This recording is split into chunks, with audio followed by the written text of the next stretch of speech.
Assalamualaikum warahmatullahi wabarakatuh.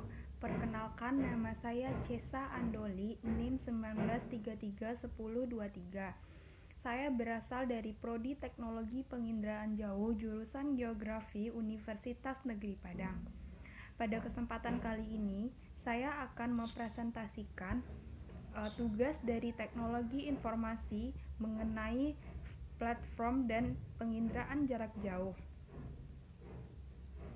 Geoteknologi atau geografi teknologi. Ada pokok bahasannya mengenai teknologi penginderaan jauh, sistem informasi geografis, dan GPS atau Global Positioning System. Geografi teknologi pada penginderaan jauh. Apa itu geoteknologi? Geoteknologi adalah teknologi yang mencakup ilmu-ilmu kebumian, ekonomi mineral, teknik bahan galian, dan teknologi bahan galian pada umumnya. Apa itu teknologi penginderaan jarak jauh? Teknologi penginderaan jauh atau remote sensing merupakan teknologi baru yang dirancang untuk mengindra bumi dari jarak jauh menggunakan pesawat udara atau satelit guna mengimbangi kecepatan perubahan objek dinamik di permukaan bumi. Kita akan membahas 5 materi pada pertemuan kali ini. Yang pertama ada penginderaan jauh. Penginderaan jauh mengacu pada teknik non-kontak di mana ruang objek dapat diamati secara tradisional. Istilah penginderaan jauh digunakan untuk satelit dan platform udara memperoleh data biasanya dengan optik dan radar sensor.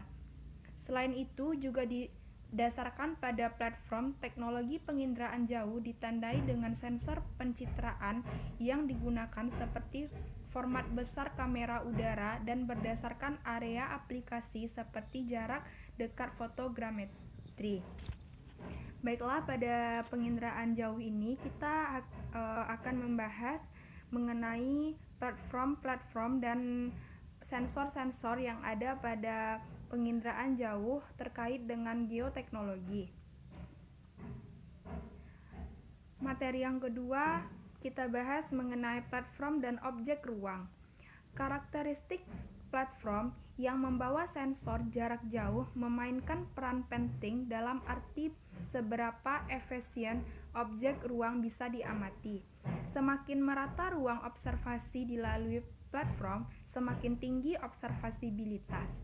Idealnya, hampir konstan jangkauan objek dapat memberikan data penginderaan jauh secara konsisten tingkat akurasinya. Pendekatan ini mewakili arus tren sewa sistem multisensor. Belum lama lagi, penginderaan jauh sistem didasarkan pada satu sensor, seperti kamera format besar di era platform udara atau pencitraan multispektral di satelit. Ini merupakan konfigurasi sensor dan platform tipikal dengan parameter operasional utama, aspek penerapannya.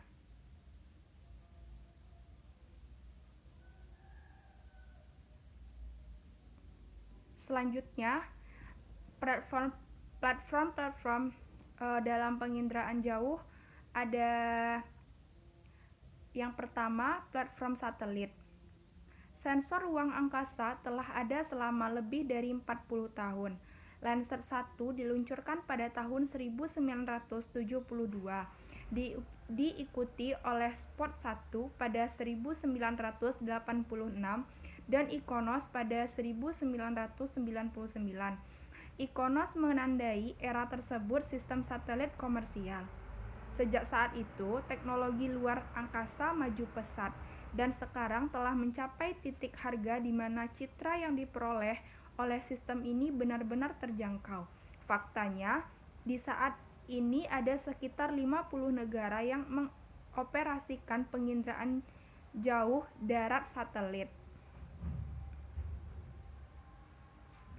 Ini merupakan sejarah lahirnya satelit-satelit di penginderaan jauh ada Iconos 2, QuickBird, Rapbird, Flightdesk .6.7 hingga Landsat 8 dan SkySat Worldview 3.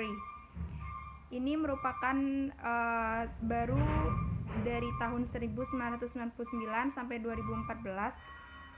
Tahunnya lagi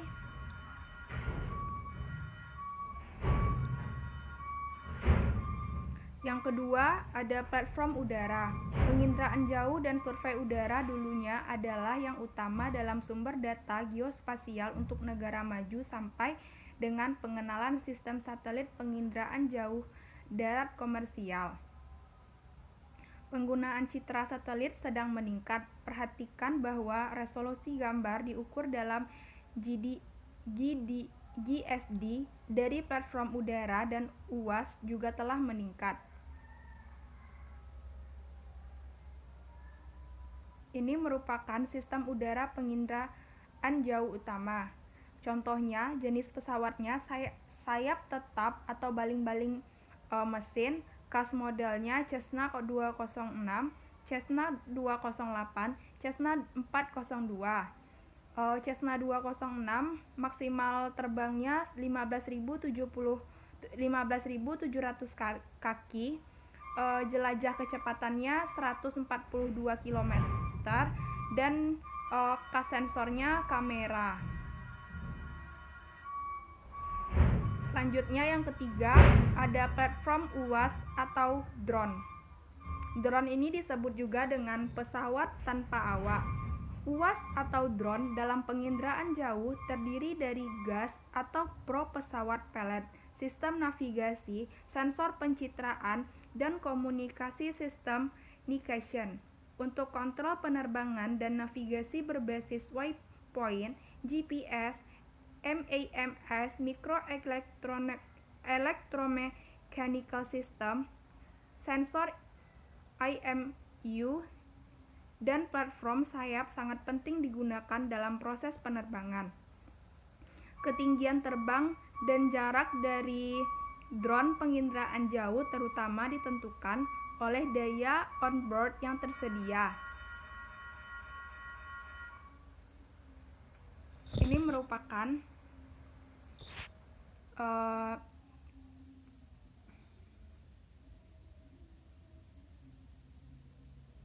solusi UAS penginderaan jauh.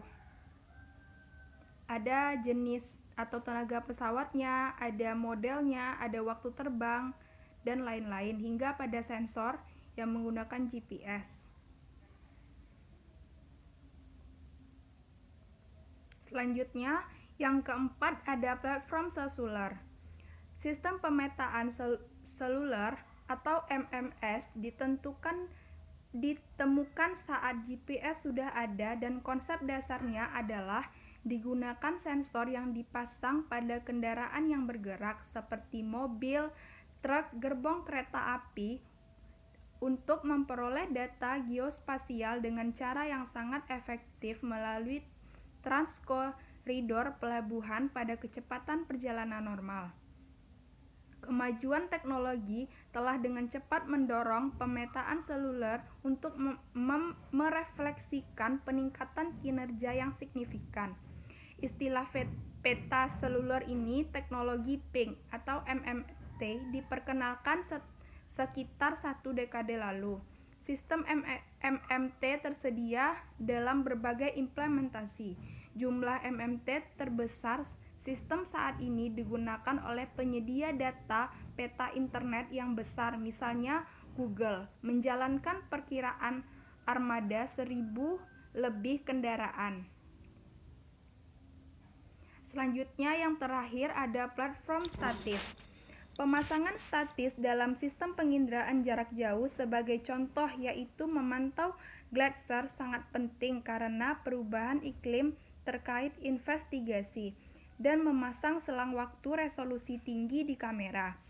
Karena sistem ini dapat bekerja tanpa pengawasan untuk beberapa orang berbulan-bulan. Sulit untuk bersaing dengan mereka dari platform lain. Platform semi-seluler membentuk transisi antara seluler dan platform TIC. Sensor dipasang pada tiang kendaraan yang bisa ditarik dan dipasang di area yang diinginkan untuk observasi.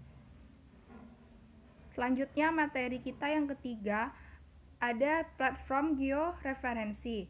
Penggunaan georeferensi ini langsung menjadi dominan dalam penginderaan jauh setelah selesainya konstelasi GPS penuh sekitar 20 tahun yang lalu. Kecuali untuk platform satelit kecil. Di sana hampir tidak ada platform atau sensor tanpa sensor GPS sekarang. Sistem georeferensi datang dalam berbagai variasi kinerja dan area aplikasi. Penggunaan sensor IMU telah banyak digunakan tersebar luas. Ini merupakan tingkat kinerja GPS dan IMU. Metode GPS berbasis kode, akurasinya 5-10, dan WAAS 2-5, eGPS 2-5, PPPP 0,2-0,5. Sedangkan IMU kelasnya ada bias giro dan bias akselerasi. Bias giro navigasinya 0,903 dan bias akselerasi 0,025. Dan materi yang keempat ada sensor pencitraan. Sensor pencitraan adalah komponen inti dari setiap sistem penginderaan jauh, dan mereka datang dengan berbagai variasi spasial, temporal, dan resolusi spektral. Pengaplikasian sistem sensor ini yaitu konfigurasi sensor tunggal dan ganda, solusi penginderaan aktif dan pasif. Sensor didasarkan pada solid state. Yang pertama ada penginderaan pasif. Teknologi penginderaan jauh tertua didasarkan pada kamera, memberikan gambar diam dalam kisaran yang terlihat secara tradisional. Kaku badan kamera menampung optik dan sensor pencitraan ditempatkan di bidang fokus. Awalnya film digunakan, tetapi sensor digital benar-benar menggantikan teknologi lama dalam profesional maupun kontra aplikasi dalam 10 tahun terakhir. Perkembangan masa depan dalam penginderaan pasif terutama didorong oleh pasar konsumen, cenderung menghasilkan akuisisi citra yang lebih cepat. Yang kedua ada penginderaan aktif dalam sensor. Penginderaan aktif umumnya dapat memberikan pengamatan yang lebih baik karena sensor dapat lebih berdedikasi dan tepat sasaran menuju tujuan penginderaan jauh. Sistem radar telah ada selama beberapa dekade, sementara lidar menjadi terjangkau 15 tahun terakhir. Kedua bidang tersebut mengalami pengalaman yang cukup signifikan perkembangan teknologi. Radar atau Radio Detection and Ranging adalah konsep berusia seabad. Meskipun pencitraan radar mulai berkembang beberapa dekade kemudian, demikian pula bagi lidar. Radar adalah sensor 24/7 dengan ketahanan yang baik terhadap cuaca kondisi. Dan yang ketiga adalah penginderaan dari platform drone atau UAS. Karena minat yang sangat besar pada penginderaan UAS atau drone, pengembangan sensor khusus untuk platform UAS sangat kuat. Sensornya saat ini digunakan untuk penginderaan jauh UAS, sebagian besar bersifat kamera optik karena tersedia secara luas dalam ukuran yang ringan. Dan materi yang terakhir mengenai dua tren penting untuk penginderaan jauh. Bidang penginderaan jauh dan pemetaan serta navigasi dulu menjadi dua disiplin yang terhubung secara longgar. Sebagian besar terhubung dengan menggunakan kerangka koordinat yang sama berdasarkan matematika atau fisikal model bumi. Navigasi luar ruangan berbasis GPS telah menempatkan ekspektasi tinggi di pasar konsumen, dan sekarang tingkat permintaan kinerja navigasi sama dimanapun, termasuk dalam ruangan.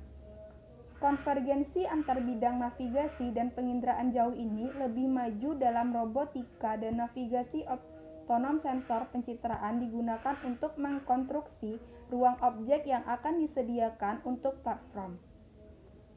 Baiklah, itulah hasil dari presentasi mengenai platform dan sensor. Salah dan janggalnya mohon maaf. Wabillahi taufiq wal hidayah. Assalamualaikum warahmatullahi wabarakatuh.